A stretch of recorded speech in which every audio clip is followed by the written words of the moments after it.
Good afternoon. I can't hear you. Thank you. Okay, so we're here to spend the next couple of hours understanding what are good presentation techniques. I want this to be a little more interactive than the other sessions if possible. And I'm going to break it up into two, just in case you fall asleep. We'll give you a tea break, boost you up and get you back for the second session. Okay? I've broken it up into two segments. The first is the structure of great presentations. What are we looking at from a presentation perspective? And the second part is about the presenter. Okay, so the first part is more technical and the second part has to deal with the softer issues of a presentation. Now I want to ask any one of you all to just raise your hands and shout out loud because we don't have time to really go through with mics. What do you understand by presentation techniques? Anyone? Come on, quick. What do you understand by presentation techniques? I believe this... Basic method of communication. Basic method of communication. So what are some of the things that you would need to do to be a good presenter? You have to be very clear with what you're saying. Very clear in your thoughts, because it's the thoughts that will get into clear words. Very good. Anything else? Clarity. Brief. Clarity. Clarity, yes. You have to be brief. And why do you have to be brief? You spend half the day understanding the overload that comes from digital media. Right?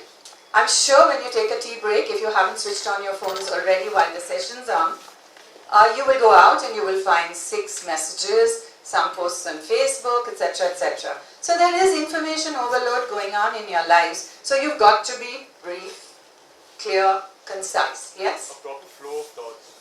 Proper flow of thoughts. That's clarity again. Yes? Anything else? Sorry? Connected discourse, which comes from again clarity of thought and a flow of your thoughts properly. Sorry? Confident. Very important. You've got to be confident. So are all of us confident?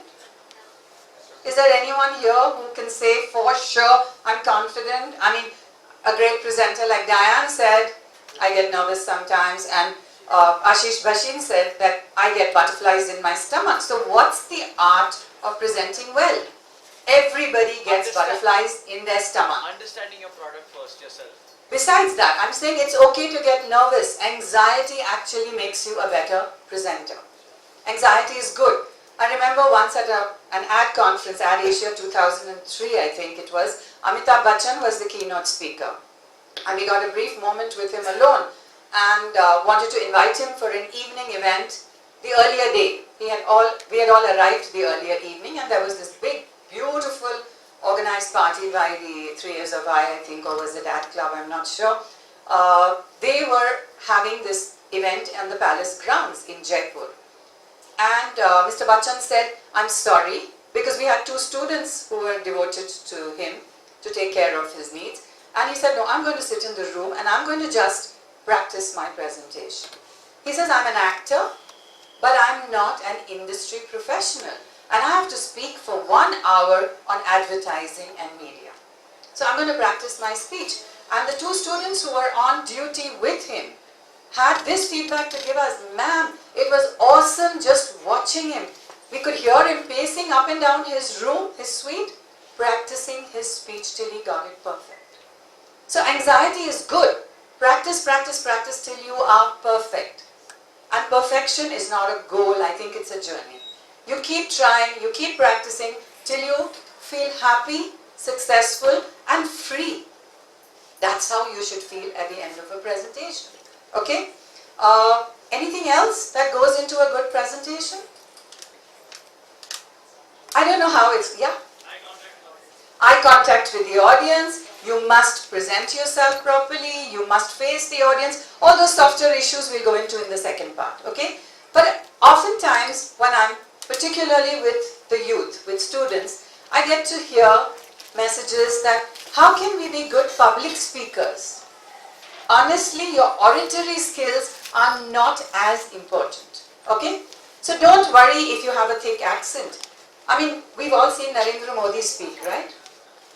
What comes out of him is not a great accent. What comes out of him is conviction and belief in what he's speaking about. That is important. Okay? So, I don't want you to feel, oh God, I can't speak English like the English. You're not supposed to. When the French president comes to India and he speaks in that very French, you see, you know what happened to me? And we all say, all the girls swoon in the class and say, oh ma'am, he's so sexy. When Narendra Modi talks, they say, oh, chaiwala has come. That's not fair. Okay? So change your mindset about how you should speak. It's more about what you say and how well you say it. Okay? So, how do you feel when you are asked to present? I'm sure some of us feel like it's a nerve-wracking experience. I don't want to speak. What if I forget my major points? Let me share with you, even I feel that way sometimes. As a teacher, I think there are some faculty members sitting here. I'm sure you too feel. And of course, we all have PowerPoints to back us up because we're always looking at the slides and sort of, okay, I forgot that point and I can add it on. But it's okay if you forget a few points. It's the basic message that has to go across. But all of us think of public speaking as a nerve-wracking experience. I don't want you to feel that way. Because what are the thoughts that come? Oh God, am I going to forget some of the major points? And something even worse. In row 2, there's that guy who's dozing off to sleep. My God, how am I going to captivate the audience? So let's look at some of the things we need to do. Remember, our brain is an amazing, amazing computer. It functions on autopilot right from the moment you are out of your mother's womb.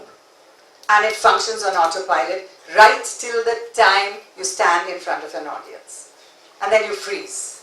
Something goes wrong, you forget certain things. So, you've got to sit and master the art of presentation. But before you do that, you've got to do some amount of self-awareness study.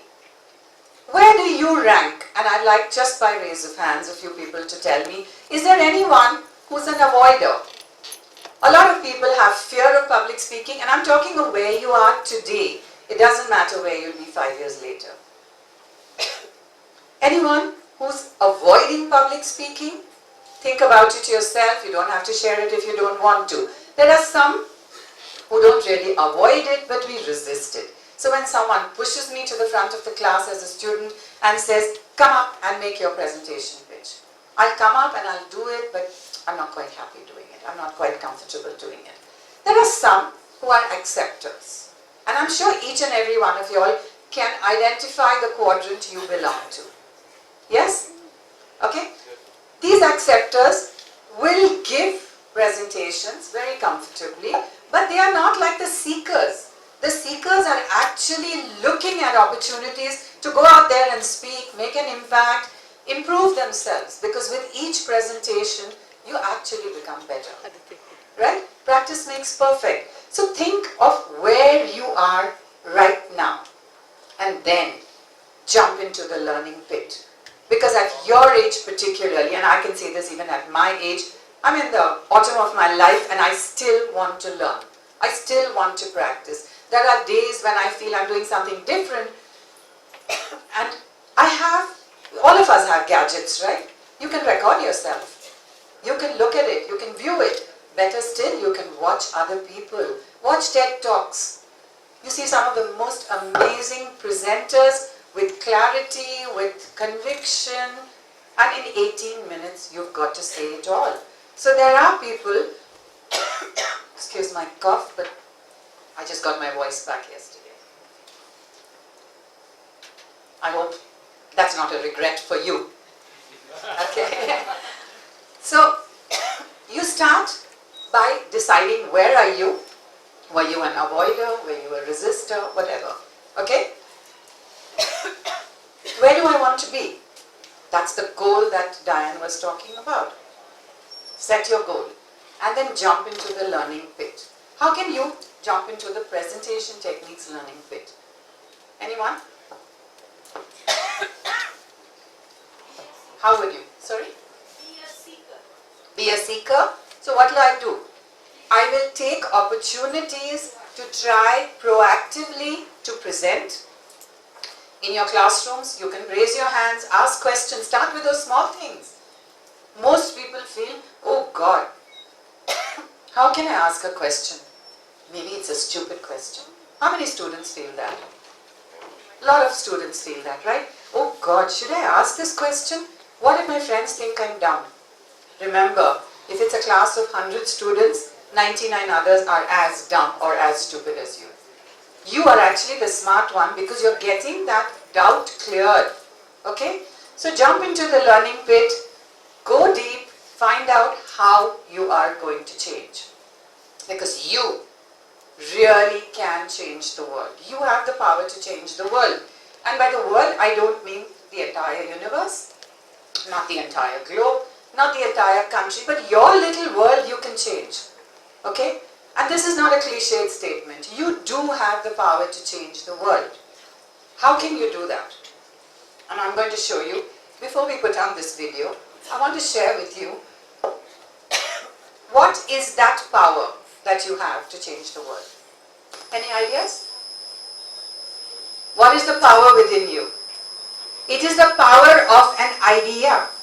Remember what I think Mr. Basin said, that while the topic of the seminar, of the conference is what's coming next. Some things are not going to change in this industry or in any industry. One of which is the big idea. The second of which is communicating that big idea. And the third is how to engage your target segment, which in communications talks about how to engage your audience. So these are the three things we're going to talk about today. Simple. This is a clip from a movie. Just watch it and then I'll talk about it.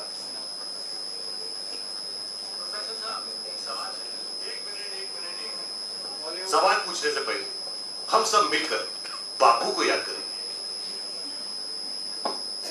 Raghupati Raghav राजा राम पतित पावन सीताराम।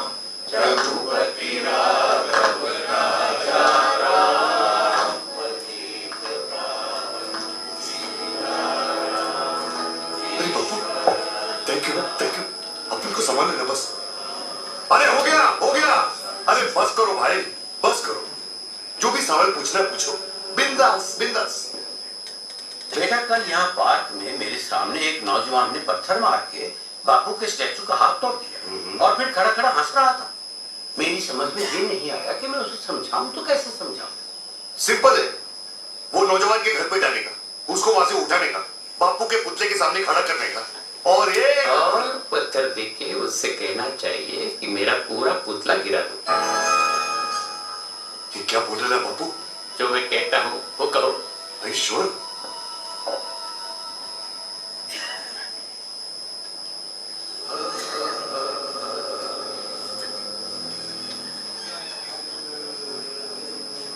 वो नौजवान के हाथ में पत्थर देने का और बोलने का कि बापू का फुल पुतला गिरा दो। इस देश में मेरे जितने पुतले हैं सबको गिरा दो। ये फुल कंट्री में बापू का जितना भी पुतला है ना, सबको गिरा दो। मेरी हर तस्वीर को दीवार से हटा दो। बापू की जितनी भी तस्वीर दीवार पे लटकी है ना, सबको हटा दो। हर इमारत, हर चौराहे, हर मार्ग जिस पे मेरा नाम लिखा हो, मिटा दो। वो क्या है कि हर बिल्डिंग, नोट बोर्ड, रोड से बापू का नाम निकाल दो। अगर कहीं रख सकते हो तो मुझे अपने दिलों में रखो। अगर बापू को रखने का ही है तो अपने दिल में रखो ना। समझा क्या? इधर रखना मत है, हाथ में। अरे क्या नहीं किया उसने अपन के लिए? जेल किया, फास्टिंग किया, 1, 2, 3 पहन के आपके कंट्री का राउंड मारा, गोली भी कहा इधर। और अपन ने उसके लिए क्या किया? एक तस्वीर बनाकर दीवार पे लटका दिया और उसके नीचे आराम से रिश्वत लेता है। वो सोचा कि अपन अपना कंट्री क्या मस्त बनाएगा, एकदम इंपोर्टेंट जैसा। अपन ने सनाई कंट्री का वाट लगा दिया। अरे नहीं बेटा, इतना भी बुरा हाल नहीं है। आजकल देश तरक्की कर रहा है। घंटा तरक्की कर रहा है ना, लेकिन पानी नहीं, बल्ब लगे रहे लेकिन बिजली नहीं, रोड पे गाड़ी कम है, खड्डे ज्यादा है। अरे फुटपाथ पे तू चल नहीं सकता क्योंकि दुकान का रेल है। ट्रेन है लेकिन नाम वेटिंग लिस्ट पे, टिकट कंफर्म होता है तो ट्रेन कैंसिल होता है। अस्पताल जाओ तो बेड खाली नहीं है, बेड मिलेगा तो कोई पूछने वाला नहीं है, अरे कंप्लेन करो तो कोई सुनने वाला नहीं है। नेता के पास जाओ तो बाबू के पास भेजता है, बाबू के पास जाओ तो मीटिंग में, घर पे फोन करो तो बाथरूम में, जब वो मिलेगा तो बोलेगा कि एप्लीकेशन दो, वो भी डुप्लीकेट में। फिर वो एप्लीकेशन घूमता रहेगा, round and round, round and round, round and round. Okay, this is a movie about Gandhi and the Gandhian philosophy, right? How many of you all loved history as a subject in school? Oh, I'm so impressed. As a child, I remember as an 8-year-old coming home and telling my mother that if there's one subject I cannot stand, it is history. As a child. That's changed now, okay?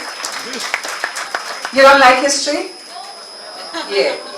And why didn't I like history? Because we had too many, I'm glad people talk about textbooks the way they do.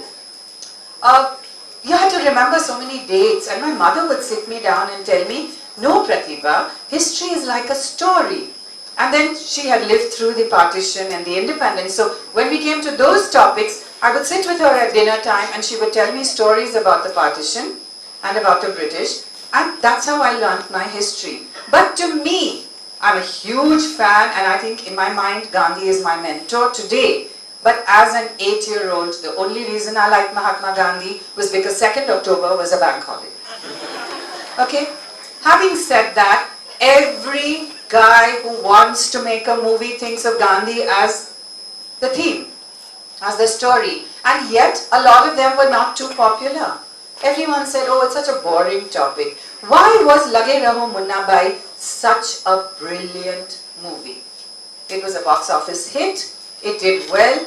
Can you share with me why you think the same old idea that was done to death, Gandhi and Gandhian philosophy, why did it do well? Yes? The way it was presented. What was different? What was different? There was a Mr. India, Gandhiji, as a ghost, telling this guy who's a real tapori. Yeah? You know what that means? That's Bombay language. He's a real tapori, so he connects with the audience, and it had mass appeal to every kind of strata in the audience. Right? The street drunk was there in the form of Arshad Varsi, and if you remember the movie, for those who've seen it. So it had the old people going to see, because there's this old age home where he comes as a teacher, and there's some kind of a love story in the old age home. They call it a second innings home. Okay, so the old people liked the movie. The young people liked the movie because of Vidya Balan and Sanjay Dutt in those days. And then the rich liked it, the poor liked it, so it had mass appeal. So it connected very well with the audience. It also had a time-tested value that was being portrayed in a different novel way. Okay? So we come down to the first point. Ideas are the currency of the 21st century. And it is these ideas that need to be effectively packaged and delivered. That's what Munna Bhai did. Effectively packaged and delivered that idea in a way that's fun. So the young went to watch it, the old went to watch it. Okay? Now think of a time when you had an idea and your idea was not accepted. Odds on it would be because of the way it was communicated. I don't want you to think of business ideas. Think of y'all when y'all were young kids, and some of y'all might have siblings, brothers and sisters, and if your parents said, let's do something this weekend, it's a long weekend, and your brother or sister suggested something, you suggested something else. Two different ideas came up, but one idea was accepted. Why was that idea accepted? Can any of y'all share an incident in your life, personal or professional, where your idea was either accepted or not accepted? Anyone? No? Well, let me tell you one thing, even if you don't want to share it. The idea that gets accepted is the one that's communicated better. Okay? So idea is the next big thing, and it will always continue to be the big thing. But how you communicate the idea, the ability to communicate your ideas in a persuasive way, is probably the single greatest skill you guys need to imbibe before you leave the portals of this college. Okay? And that will help you fulfill your dreams and change the world. But communicating your ideas in the 21st century, needs the 21st century model of communication, which all the preceding speakers have talked about. You're going digital and all of that. However, in this multimedia generation that we communicate in, we have very, very unique challenges. Now this is just a fun thing. It's a joke, but it's very true. There's this person saying, I texted you, I emailed you, and I even tweeted, but you never replied. What's the other person's response? I saw that you were online and I wrote on your Facebook page. How do I know you're not going to look at that? Right? So these are some of the challenges that could come up in this 21st century. Now here's a little exercise I want all of you all to do. You have a choice. If you have paper and pen, you can write it down. If not, if you have a memory, use that and just think of how to put, to get that basic ingredient of a good presentation, clarity, conciseness, all of those C's. We need to do something that is a message map. What is this message map? This is just a rough template, and I don't even want you to go below this point, okay? I want you to just make a headline, and ideally, if we have to maintain conciseness, I would say it should be a Twitter-friendly headline, 140 characters. That should be your one overarching idea, okay? Under that, 3 key points. Remember, people have very short-term memory. We cannot remember multiple things. So 3 ideas. And one of the examples I would like to give, suppose it's a product, okay? I have nothing to do with this business, and I'm not a shareholder or stakeholder in any way. But let's look at, there's a product called Lush Cosmetics and Soaps. I don't know if you've heard of it, but if you walk into a mall, at least in Bombay we used to have one, there was this Lush store which sold soaps by rocks. There was a big rock of soap and different fragrances, all natural. And you could buy 100 grams of sandalwood, 100 grams of jasmine, 100 grams of something else, and go home. Okay? Now Lush makes bath soaps and cosmetics. Okay? So if I had to give you an example, let's look at the headline for Lush. It would sound something like this. Lush is a soap and cosmetic firm that makes natural products. That would be my overarching message. You could use this even in Diane's homework. What is it that is the overarching message you want to give? What is your value proposition? So that is the overarching message. Now, what are the 3 things that I can put into my story? Because what we're coming to is an idea that is well presented is one that's presented in the form of a story. And to know the story, I need to know all the facts, right? So how do I know all the facts? If I go and you have access to Google, I call him the biggest guru today. So you go to Google Guru and you read up about Lush. And Lush will tell you that if I had to put 3 key points down, the first would be fresh. It's fresh because it's made every day. It's fresh because it gets sent to their depots or their outlets every second day. So freshness would be a key point. Second point would be environmentally friendly, right? It's never packaged and given to you. Every other soap you buy comes in one kind of a paper inside and then a packaging outside with branding on the outside. All of that is not there in Lush. Lush gives it to you just wrapped in butter paper, okay, in a Lush bag. So, environmentally friendly because we don't waste materials on packaging, and maybe it's not tested on the eyes of animals or the skins of animals. So the second key point that I want to really tell in my story is it is environmentally friendly. And the third key point could be we support ethical campaigns wherever we make these soaps. So if, for example, I'm making sandalwood soap in Karnataka, let's say, then I would see that for every sandalwood tree that is felled or whatever, I plant another 100 trees, I support tree campaigns, and so on and so forth. Okay? Or it could be just investing in the local community. Now, if I just take this part, this would take me 15 seconds to tell you the story. Yeah? You could time me. I start with the overarching headline and I say, Lush makes soaps and beauty products that are natural. We believe in fresh products that are environmentally friendly, and we support ethical campaigns around the areas where we manufacture. Must have been 13 or 14 seconds. So in 15 seconds, I can tell you a story using a message map. So every time you want to put forth an idea, okay, doesn't have to be a business idea. You've decided tonight, you've told your parents there's a conference, 2 days, I'm very busy in Presidency College, but I want to date this girl. I want to take her out. Don't take me amiss. I'm just not giving you ideas, but I'm just taking a social perspective. What do? You'll go home or you'll make a call to your mother and you'll give her this big Ram Kahani. Oh, principal has kept me back. I have to do this duty, that duty. I'm escorting somebody out for shopping, whatever. Instead of that, make a message back. Get your points clear, because when you're bumming around with your mother, and I'm a mother of 2, your mother knows you're bumming around. Every mother knows when the child says, everybody is going out tonight, Mom. Everybody is 2.5 people. Okay? We all know that.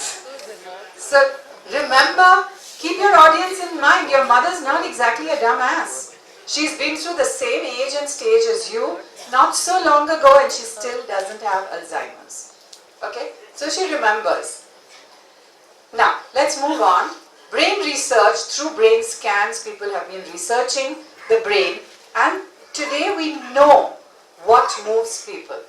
Okay? Brain scans and brain research has shown what moves people. And this is something that people have started using. So what do you think moves people? This is a picture of the Mumbai Marathon. What makes people get up at 5 in the morning, walk to the opening grounds of the marathon, do 42 kilometers, come back? I mean, I did the half marathon 6-8 years back. Okay? I don't think I'd be able to even do 2 kilometers today with my age and size. But at that time, I came back after 21 kilometers. My feet were cracking. Literally cracking, because we are not marathoners. But yet, I felt moved, and I did it 4 years in a row. What moves people? What do you think moves people? Enthusiasm. Sorry? Enthusiasm. Where does that come from? Is it inbuilt in you? By default? Group of people, peer pressure, what else? Sense of accomplishment. Sense of accomplishment, very true. That's a self-motivating feature. Yeah? Sorry? A reason to do so. So if you're supporting some non-profit that wants you to run. True. So what I'm saying is, what moves people is not money. Is it? Passion. Getting pleasure, getting passion, getting purpose out of it. So remember, your motivating factor has to be purpose. That is absolute intrinsic motivation. Any amount of extrinsic motivation, you can pay me 1 lakh to come here, you can pay me 10 lakhs to do something.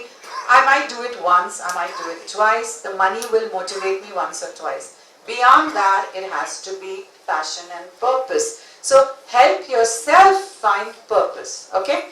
So put purpose at the back of your mind. I want to tell you a little story about Sudha Chandra.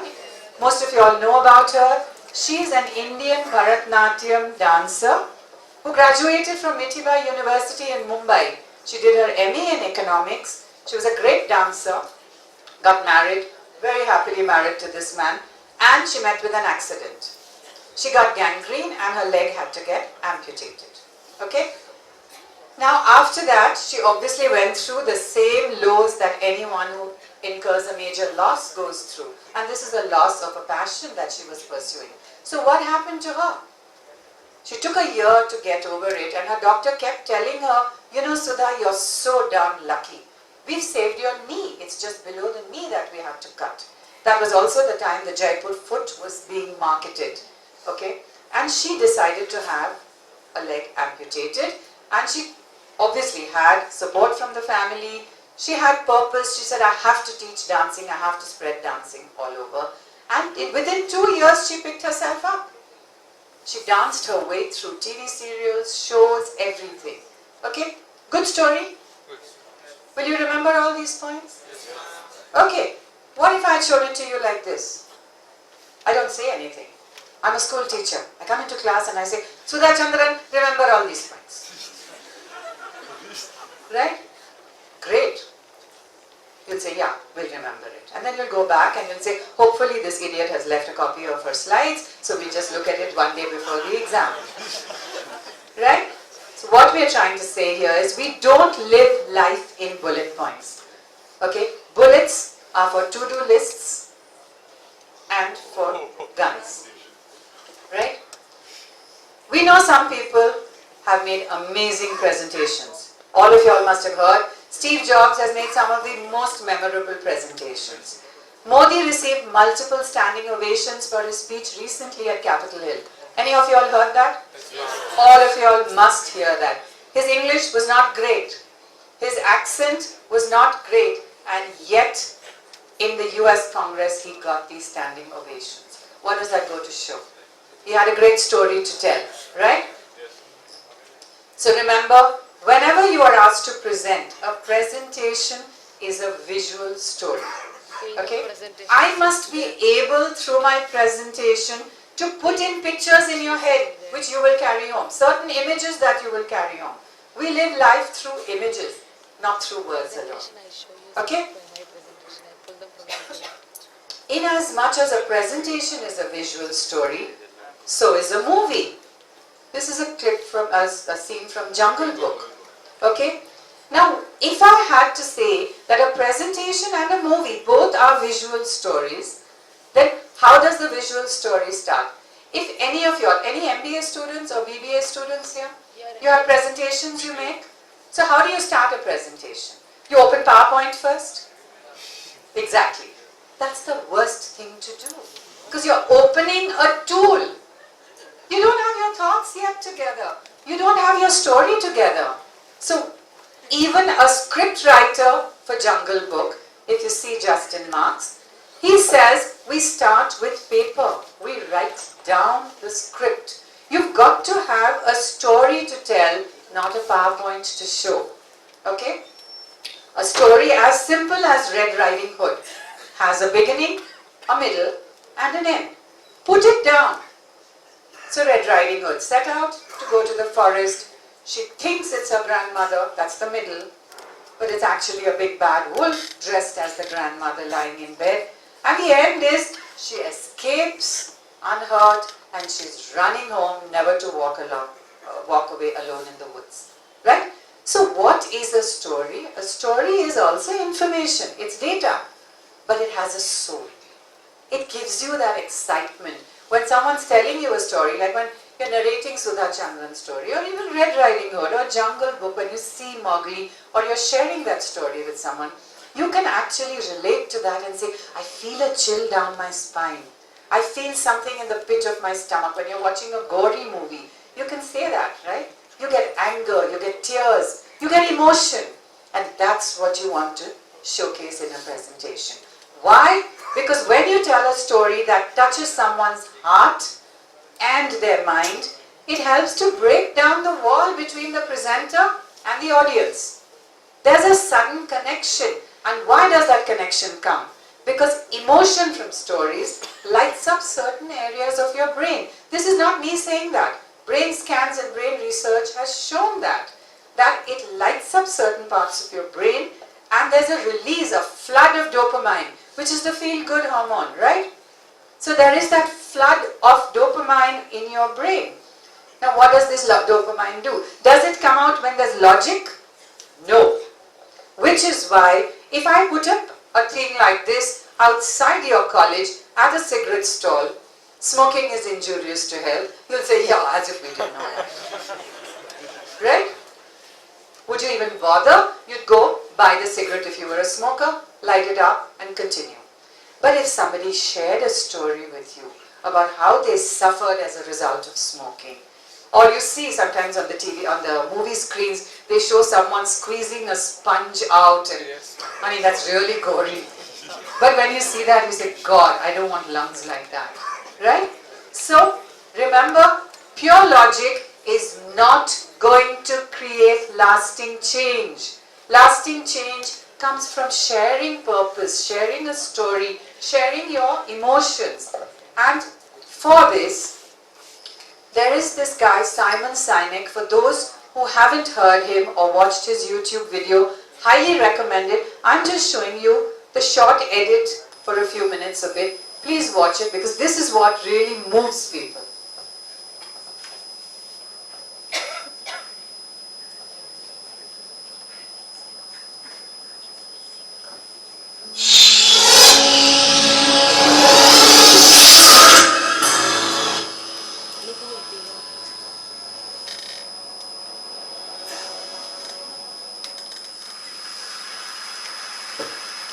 I call it the golden circle.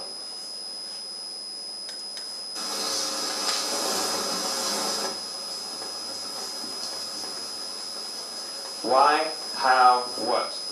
This little idea explains why some organizations and some leaders are able to inspire where others aren't. Let me define the terms really quickly.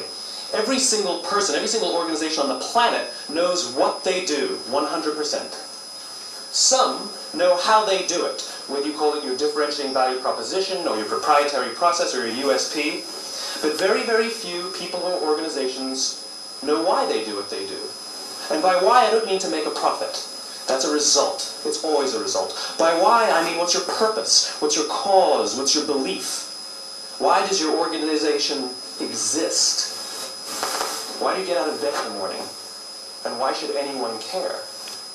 Well, as a result, the way we think, the way we act, the way we communicate is from the outside in. It's obvious. We go from the clearest thing to the fuzziest thing. But the inspired leaders and the inspired organizations, regardless of their size, regardless of their industry, all think, act, and communicate from the inside out. Let me give you an example. I use Apple because they're easy to understand and everybody gets it. If Apple were like everyone else, a marketing message from them might sound like this. We make great computers. They're beautifully designed, simple to use, and user-friendly. Want to buy one? Meh. And that's how most of us communicate. That's how most marketing is done, that's how most sales is done, and that's how most of us communicate interpersonally. We say what we do, we say how we're different or how we better, we expect some sort of behavior, a purchase, a vote, something like that. Here's our new law firm. We have the best lawyers with the biggest clients. We always perform for our clients, do business with us. Here's our new car. It gets great gas mileage. It has, leather seats. Buy our car. But it's uninspiring. Here's how Apple actually communicates. Everything we do, we believe in challenging the status quo. We believe in thinking differently.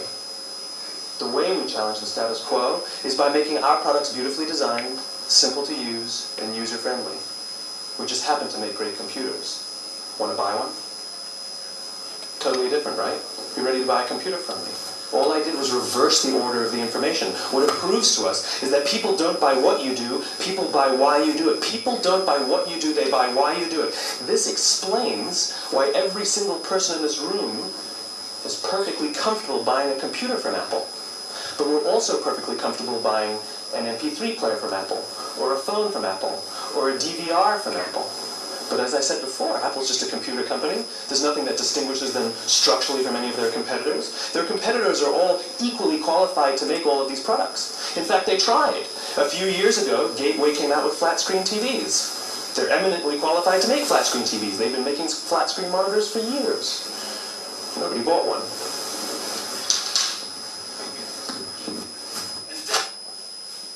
Dell came out with MP3 players and PDAs. And they make great quality products, and they can make perfectly well-designed products. And nobody bought one.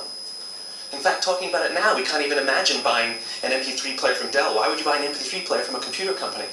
But we do it every day. People don't buy what you do, they buy why you do it. When we communicate from the outside in, yes, people can understand vast amounts of complicated information like features and benefits and facts and figures. I'm going to stop this at this stage. Please watch the entire video. It's an amazing video. He talks right from the time of Martin Luther King. How did he get to inspire thousands of people across the length and breadth of the United States to share his vision? Okay? Human brains process images 60,000 times faster than words. Okay? At this stage, you have to remember that 50% of the audience listening to you are visual thinkers. 50% are verbal thinkers. So what you really need to do is have a mix of words that use metaphors and give you visual imagery along with great images. Okay? Ideas are only good as the actions that follow the communication of the ideas. You've got to get people to get up and listen, get up and buy your product or whatever is the goal. Okay? So the action is important. Again, before we play this, it's another video, but if we don't have time, we can skip it. These are stories that are told by NGOs. Okay? NGOs, when you get an appeal form from NGOs, most of the time it's a boring letter. But NGOs have some amazing stories to share with you. What are the kind of things they do? We were talking about personal branding over lunch, and Diane was saying that I'm going to ask them to volunteer. And I said, when I don't teach and train, I volunteer. I have my own non-profit, and we work with the urban youth in metro cities through college chapters, where we take the urban youth to light up rural India with solar lights. And if you see one of the students who's lit up for 5 years, from class 8 to class 12 in one of the IB schools in Mumbai, he comes to us and he says, this video that you all have made on us, we keep recording as we go along whenever we have support for technology. So we went to Assam 6 months back at the behest of a family in Assam that said the Brahmaputra has overflown and damaged all the huts. The government has rebuilt these huts, but we don't have money for lighting.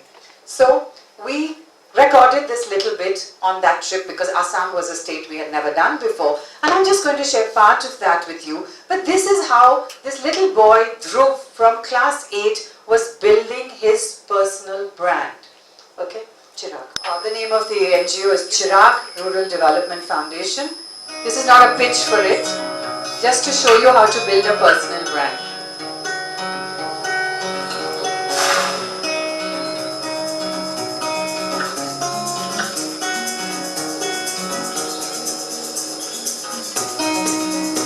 What happens when you light a village that didn't have any electricity before? रात में light होने से हम ज़्यादा पढ़ सकते हैं। Light होने से हम लोग को बाथरूम में जाने में दिक्कत नहीं होता है और डर भी नहीं लगता है। लाइट थके ना हमारे भय ना लगे, जानवर को भय ना लगे, भय ना लगे। Since 2010, Dhruv Raj has been working with Project Chirag to install solar lights in many villages. So Project Chirag essentially is a youth-powered initiative which aims to spread light across several villages in India And to install their 10,000th light, they are heading to Assam.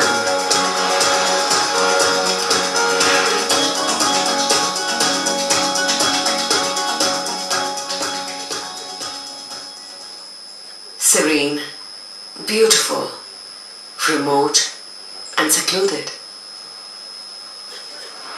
It holds a dark secret.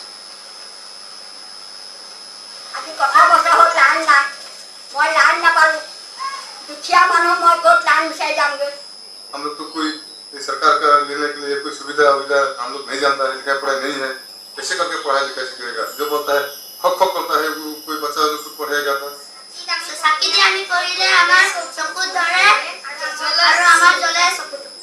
Around 895 villages have no access to any light whatsoever. 62% of people use kerosene out here. So we have decided to target these unelectrified villages using the power of solar lights through Project Chirag to spread light. They get to work and everyone helps out.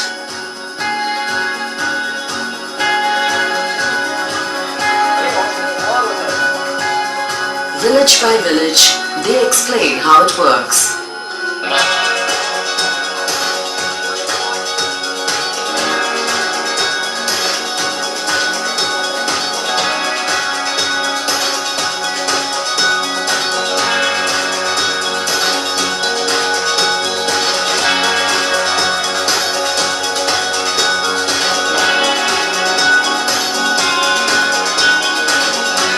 And amidst smiles and claps, they have lit 165 homes across Assam. This is just the beginning. We, as Project Chirag, need you, your efforts and your initiatives to move forward and have a greater impact. With 1 billion people in India, your actions may not be noticed, but they will make a difference. So, we'll stop at this point, okay? This is just to show you, when we record on every trip, we try to record. On this trip, we had a volunteer who came along from Deutsche Bank, and she said, you know, my passion is photography, so can I shoot the whole thing? So we said, be our guest. We are always looking at freebies in NGOs. And she recorded this, and we came back, and Dhruvraj, who by then had finished his class 12, was applying to Ivy League colleges. And this thing was online on our website already. And you won't believe it, he got a scholarship for an Ivy League college in the US. That's the kind of passion that he showed over 5 years, and the volunteering effort that he did paid, sort of, you know, took this form of getting a scholarship and getting admission in one of the best colleges in the US. So we're really trying to see how every individual can make themselves a better human being by volunteering, because you guys are born in the generation, in the era of instant gratification. You don't know what it is like to wait for anything. The first village we lit up, a 6-year-old child in front of me, we asked him to put on the button of his solar light in his hut, and he jumped up 4 feet high. Baba, light. So I said, why is he so excited? He says he's 6 years old, he's never seen a light in his life. Is that my brother in India? I feel sad to say that, but those are the kind of things that will change your life and your life outcomes, okay? So the world's most engaging and persuasive presentations follow 3 laws. They're all emotional. They must touch your heart, they must be novel, they must teach you something new, and they must be memorable. They must be shown in a way that really will help remember, okay? Because we know that stories are the best form of transmitting information. Thousands of years ago, our Vedas were transmitted by word of mouth, right? We didn't have PowerPoints then. But remember, all through your story, your audience is king and queen. Never forget them. Never sort of treat them as secondary.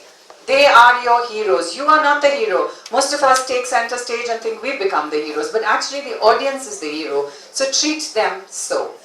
So what's coming next? The future is not a place you're going to go to. It's a place you're going to create. Okay? You're going to get to create. So communicate in a way that resonates with your audience, and change will happen. That's my message for you. Thank you.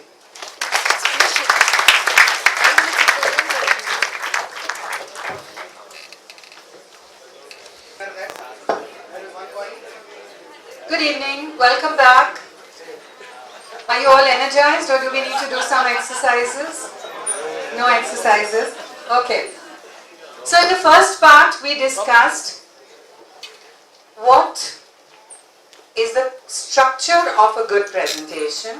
Now we are going to look at what is the structure of a good presenter. Okay? So we are going to look at how to create a first impression and why that is so important. And we're going to look at how to use your body language to your advantage. And here there's a lot of research that's happened, and I'm going to share some of that with you. Okay? So let's start with the first impression. Remember, you never get a second chance to make a first impression. Your first impression is something you cannot undo, or you can undo with a lot of difficulty. Right? So as somebody walks past you, you've already made up your mind, I like this person, I don't like this person. You've already made up your mind. Then that person has to prove himself or herself further. Right? Do we all agree that you never get a second chance to make a first impression? So what is it that I want people to remember me for? What is it that I need to do to create the right impression, the right first impression? How do I want to be perceived? And here I want to take you back a little again into self-awareness and trying to understand who you are. Part of your personal branding, but I think here what we really want to see, look within ourselves and see, who am I? What do I stand for? and see that you change your value system. Because tomorrow it is the values that will show through. It doesn't matter how beautiful or good looking you are, doesn't matter how fancy your attire is, but if you're not good on the inside, it's not going to shine outside. We remember Mother Teresa? Was she beautiful? Did she wear fancy clothes? No, but she was a beautiful human being, and that is why she had the following she did. We saw in Munna Bhai, ek dhoti pehen ke aakha country ghuma. Right? He didn't have a personality, nothing, but he was such a good soul with such strong conviction that really showed up to the public. Right? Same thing with Martin Luther King, with anybody. So what is that value that you stand for? And if time permits at the end, if not, you can do this exercise in your classrooms. I would say there's a video which you can watch called The Dash. And The Dash is really about thinking of when you are no more on this earth. When you are being cremated or buried or your obituary is being written. I know it sounds like a very dark thought to have in the evening, but it's true. That's the only thing that will make you realize what you're doing in life. Okay? So they say Prathibha Pai, 1957-2020. Whatever. Okay? So the year I was born is no credit to me. All of you all celebrate your birthdays, right? What is there to celebrate? You didn't do anything. Your parents did something and so you're... Right? Yet we celebrate that. But that date has nothing to do with any credit to you. The day you die, Yamraj comes down on earth, takes you away. Right? So that again means nothing. What really adds meaning to that life and that person's obituary is the dash between the two dates. So use that dash carefully, okay? What you're going to do is introspect and see what do you want people to remember you for and imbibe those values. How do you make a good first impression? Let's say you're going for an interview. Tomorrow Diane's going to take interviewing skills. What is it that you would do if you went for an interview? Come on, quickly. What would you do? How? How do you make a good impression? The way you speak, grooming, very important. So, what else? Your body language. So what is that? Your communication. Before your communication, when you walk in that door and that person is sitting there, the HR head, waiting to interview you, he has already made up his mind from the moment you walk into the desk. Wear a winning smile. That's the cheapest garment you get today. Right? Wear a winning smile. Costs you nothing. Uses less facial muscles than a frown. So wear a winning smile. What else? Big words. Let's come down to basics. Before that, you walked in. Be on time. Your generation does not understand that four-letter word. You understand a lot of other four-letter words. But you do not understand the importance of time. Right? Yeah? Sorry? Sorry, I can't get that. Organize. Yes, yes.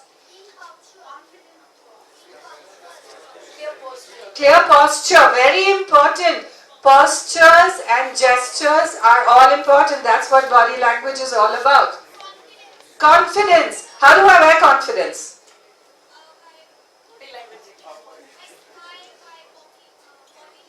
By the way you stand. Okay, by the way you stand. So, we must be on time. We must be appropriately dressed. If I'm going to an ad agency, I can be a man with a ponytail. But if I'm going to Morgan Stanley for an interview, I better go suited booted. Right? So dress appropriately for the occasion. If you're a model and you're interviewing to be a model, you can wear model-like clothes. But don't dress like a model when you come for a business interview. Okay? So of course Diane's going to cover all that tomorrow. So you be on time, you be confident, you be appropriately dressed, and be yourself, but be your best self. Steve Jobs often said in his speeches that everybody else is taken, so just be yourself, right? So try and be yourself, but to become the best self you are, whatever you do, signature your work with excellence, okay? To make the first impression, impactful, be yourself, but be your best self. Now think of, just imagine, you're in a room. It could be a party, it could be in a lounge, it could be in a theatre, it could be in a classroom. Somebody walks into a room and suddenly there's this burst of energy. I saw it this morning when we were at the breakfast table and Sundar Swami walked in. There's energy, you know. It comes, you know, like there's that burst of energy. The energy dies out by 3:30 in the afternoon, but that's another story.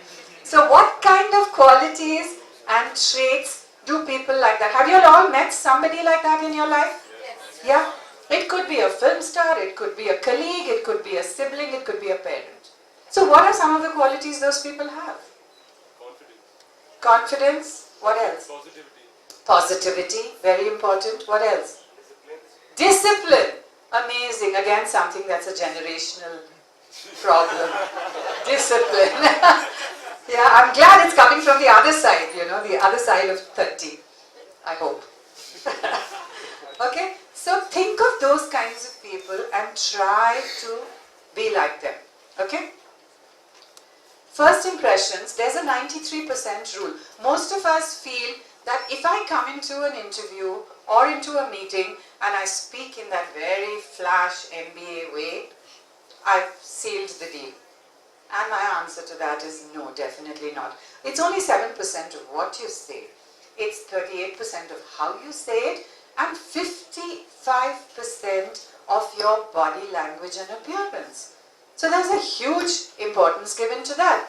Now, as a youngster, I always wanted to look like Aishwarya Rai, but I can't look like Aishwarya Rai. I can wear blue lenses, but I don't look like her the rest of me. So what do? Does that mean that my body language, I'm going to feel, oh God, no, I can't be good? No. With whatever you have, every human being is God's gift to mankind. Remember that. And you can change the world. So build that confidence within yourself, dress appropriately, dress neatly, make your appearance neat and clean, and just walk in with confidence. Okay? So confidence, of course, wherever confidence goes, success follows. But we don't mean overconfidence here. We don't mean being upstartish here. Okay? I want to share another video which is probably from before your zamana, before you were born or before you were conceptualized. It's a movie called Chupke Chupke. I want to tell you a little bit about the story, just 1 minute. Yeah? It's about Dharmendra, who's in love with Sharmila Tagore, and he's going to meet her parents. But he's going impersonating as a driver, a chauffeur. He also knows that the father, Om Prakash, is a little wacko. So just hear it and we'll continue.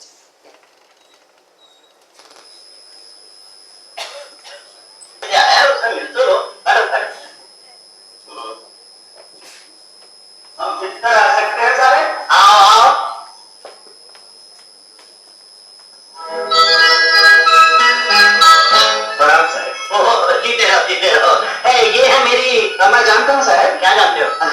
आपकी ज्येष्ठ पुत्री रूपा जी। पुत्री नहीं, मेरी धर्मपत्नी है भाई। क्षमा कीजिएगा। हाँ, याद आया। हरिपत भैया बोलते थे आपकी पुत्री तो शिमला में पढ़ती है ना? क्षमा कीजिएगा। अरे मैं भूल गया, क्या नाम लिखा था अपना? जी, श्री प्यारे मोहन इलाहाबादी। विवाहित हो या अकेले? अभी तो अकेला ही हूँ साहब। रास्ते में कोई कष्ट तो नहीं हुआ? खाना वाना खाया? जी हाँ, भोजन तो हमने लौपथगामी स्थल पर ही कर लिया था। क्या? जी हाँ, लौपथगामी अग्निरथ से आए थे ना? ट्रेन से आए हो? ट्रेन से? जी हाँ, अंग्रेजी भाषा में यही कहते हैं, परंतु हिंदी बोलते समय हम अंग्रेजी शब्दों का प्रयोग उचित नहीं समझते। अरे इसमें हंसने की क्या बात है? What nonsense. व्हाट नॉनसेंस नहीं, क्या बकवास है। हिंदी बोलते समय अंग्रेजी के शब्दों का प्रयोग अच्छा नहीं लगता। अंग्रेजी जानते हो? हमें ये भाषा पसंद ही नहीं साहब। क्यों? बहुत ही अवैज्ञानिक भाषा है साहब। CUT कट है तो PUT पुट, DO2 किंतु GO को हो जाता है। आप ही बताइए मेरे से, जब DO2 तो GO गु क्यों नहीं होता? साहब, हम का बोलते, तारा बोलते, पा बीबी थोड़ी बोलते। अरे यही तरीका है अंग्रेजी भाषा का। क्या तरीका है साहब? अशिक्षित हूं ना, इसीलिए आप ऐसे समझा रहे। ठीक है, अब आपके चरणों में आ गया हूँ, धीरे धीरे सीख जाऊंगा। साहब आज ही मैं अंग्रेजी की एक पुस्तक खरीद कर लाता। एक विद्वान महापंडित के पास आकर यदि मैंने कुछ ना सीखा तो इतनी दूर आने से क्या लाभ? क्यों मैम साहब? हाँ ठीक है सुनो, हमारी 2 गाड़ियां हैं। जी हाँ, एक फिएट और एक मर्सिडीज। तुम्हें कैसे मालूम? हम आते समय देखता रहता है। Oh very good very good. मेरा मतलब है बहुत अच्छे हाँ। Okay, couple of things that come up here which relate to the earlier session. So we'll just do a little bit of recap. Dharmendra is here to impress his prospective father-in-law to be Om Prakash, the old man. Okay, what is he doing? He's come completely prepared. Before entering the house, if you see the whole movie, he's understood his audience well. He's been told by the daughter, my father's a weirdo, just try and patao him, keep him happy. Also, as a person, if he's coming for an interview, he's done his homework rather well. This is way before social media and all the technology assistance came about. So what has he done? Before coming up, he's gone into the garage and seen there's a Mercedes and a Fiat. That impressed the boss. So he's really taking an audience-centered approach. Okay, having said that, you saw his posture, his gestures, humble, trying to be warm, you know, that sort of thing. Posture breeds success. I can't tell you how important posture is. Now when you are presenting, how would you stand? Can one of you just stand up and tell me when you're presenting, how would you stand in your class presentations? What would you do? Come, that young boy there. Yeah. You who's turning back, yeah. How would you stand? Just stand up. Yeah, both of you. Sorry. Yeah, how would you stand? Okay, someone standing. Yeah, you can also stand. The more the merrier. So one is standing like this, the other one's folding. You know what I call that pose, right? Are you all adults here? That's called the fig leaf pose. Right? You don't have to hide your family jewels. Yeah, all of you are hiding the family jewels. How about the girls? How about the girls? Thank you. How would you stand? Okay. Just to let you know, anything, please sit down. Thank you. Just to let you know, anything that crosses, that closes down your body is not acceptable. So what we are going to do now is a little exercise to get your base posture right. When you start a presentation, let's suppose I didn't have this mic in my hand. Right now it's there, so it's a little crutch I'm holding on to. Okay? But how do I start my base posture? So could you please stand up, the students at least? Yeah? Stand with your feet hip distance apart. Gently close your eyes and raise your hands all the way up. Just like that. Yeah? Raise your hands in the form of a V, a victory. Eyes shut. And then just be mindful of people next to you so you don't step on them. And drop your hands naturally to your sides. That is your base posture. Okay?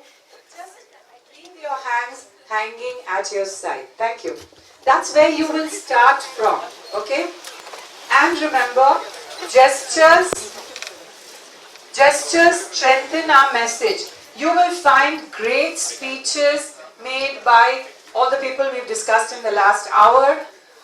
They do certain actions. One of them is this, one of them is this, one of them is this. We call it the show, feel and chop. Okay, when you're using the chop, you're really trying to reiterate or drive home a point very strongly.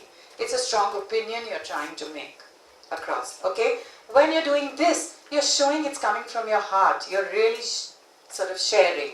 Okay, and the tell, the show and tell. So those are the kind of gestures that you need to imbibe. We've done the exercise. We are fascinated with body language, particularly other people's body language. We'll go home and we'll say, you know what, so-and-so came into class today and oh God, as he walked in, his shoe broke or her chappal broke and she tripped and she fell and we all laughed. We remember all of that. Okay, so we are actually fascinated by other people's body language. But look at this. This is body language, just a 30-second clip that I want you to share. The handshake. It was talked on BBC News, it was talked on CNN, IBN. I mean, it's crazy how... Just go to... Sorry. No, just go to... if you're not using a PowerPoint presentation, for example, and you're just talking to a crowd, would you advise the speaker to move around a lot, or would you advise him to stay in one spot? Because it's a good question. If you are moving around, you shouldn't move around so much that you distract the audience. But definitely don't just stand in one corner at the podium. Try to be in the center where everyone can see you, you can connect with people. Walk around, because you need to move a little. But you don't need to prance around like a little chimpanzee. Yeah? And would the usage of hand gestures a lot, would it be a positive thing? Because personally... A lot of anything is not good. Yeah. So yes, you use it when you want to make a point. I said that. The chop. I want to make a point. I want to show you I really believe in this thing. So I use hand gestures. But not too much to distract the audience. You've got to use it. Of course, here you're stuck with a mic. Exactly. But if you didn't need a mic, like in a normal classroom, or if I had a collar mic or something, then yes, I would gesticulate a lot more. Definitely. It helps. But you use your body language to reinforce a point. People should be listening to you and watching your body language. Not that the body language takes over. Okay? So when you said you were talking during the break, and you said that, you know, we have some great ideas we present at conferences and at competitions and all that. So use the message map. Get your clear, concise message ready, and then use body language to reinforce it. Thank you. Yeah? Anyone else? No, we have time for a couple more. No questions? Come on, girls, you're letting me down. I am so disheartened. Nothing? Nothing at all? Okay, great.